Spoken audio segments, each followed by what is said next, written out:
Welcome back to the video series How to Set Your Camera in Manual Mode with the help of 4 simple videos.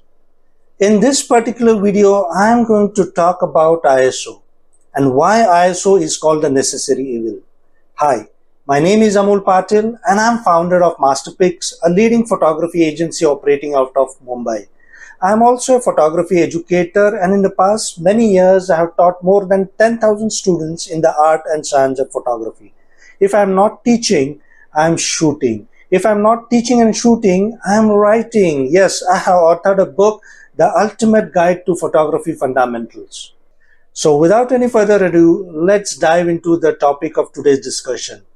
ISO, the necessary evil. But before that, if you have not watched the previous videos as part of the series, I request you to go and watch it. The link is given in the description. Click on the link, watch it, and you will find manual a cakewalk. ISO is the acronym for International Organization for Standardization. It is the sensitivity of the camera sensor to light. You would have seen in your DSLR there is this ISO number ranging from 100, 200, 400, 1000, 2000, so on and so forth depending on your camera model. So what does it exactly do? Please refer to the illustration here. As the ISO number increases from left hand side to right hand side, from 100, 200, 1000, 1600, what basically you are doing is you are increasing the sensitivity of the sensor to light. As a result, what happens? The camera sensor starts absorbing more light. Okay? As a result of which you start getting brighter pictures. On the other hand, as you start decreasing the ISO from right to left, you are actually decreasing the sensitivity of the camera sensor to light, and as a result, its capacity to absorb light decreases and you start getting dark images. The other aspect which has a bearing of ISO is noise. Okay? N for noise. When the ISO is 100, you don't get much noise. Okay? Noise is nothing but the digital grains that you see in your picture, particularly when you click when the ambient light is less. Whenever the ambient light conditions are poor, there is less light, your camera tends to increase the ISO automatically if it is on auto mode, and you start getting grains. Okay? So at 100 ISO, there is absolutely no grains as you can see in the picture. Okay? But the picture is dark. As the ISO increases, even though the brightness level of the picture increases, you can see there is ingress of grains in it.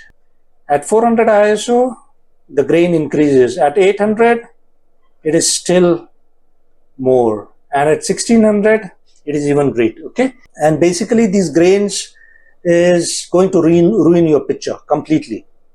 Okay?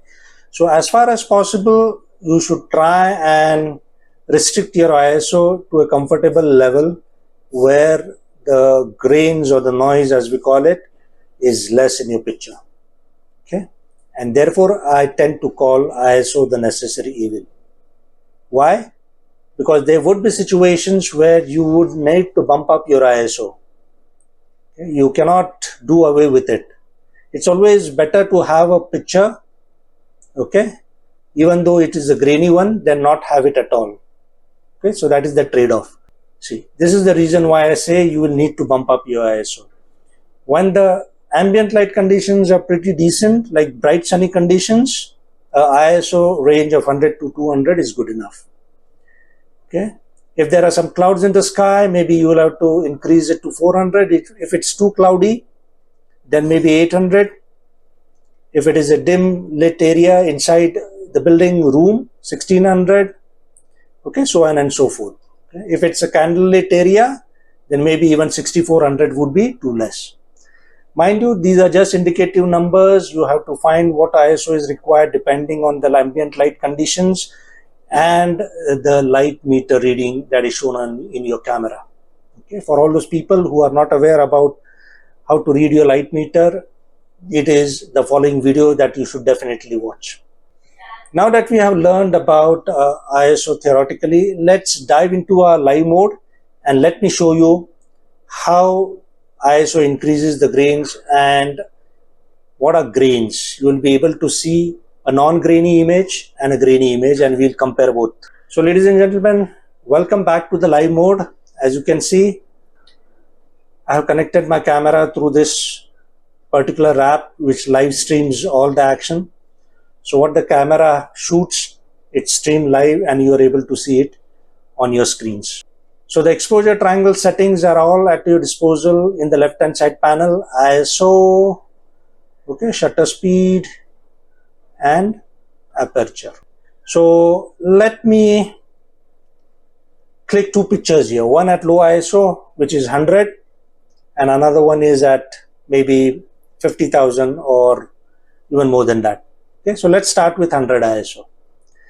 Okay, so at 100 ISO, shutter speed of 1/60, aperture f2.8, my light meter is showing one stop negative. So let me balance it out by decreasing the shutter speed by one stop. Okay, 1, 2, 3, 1/3, 2/3 and one full stop. Okay, maybe a little tweak here, right? Light meter at 0, autofocus and capture. So now I increase the ISO from 100 to maybe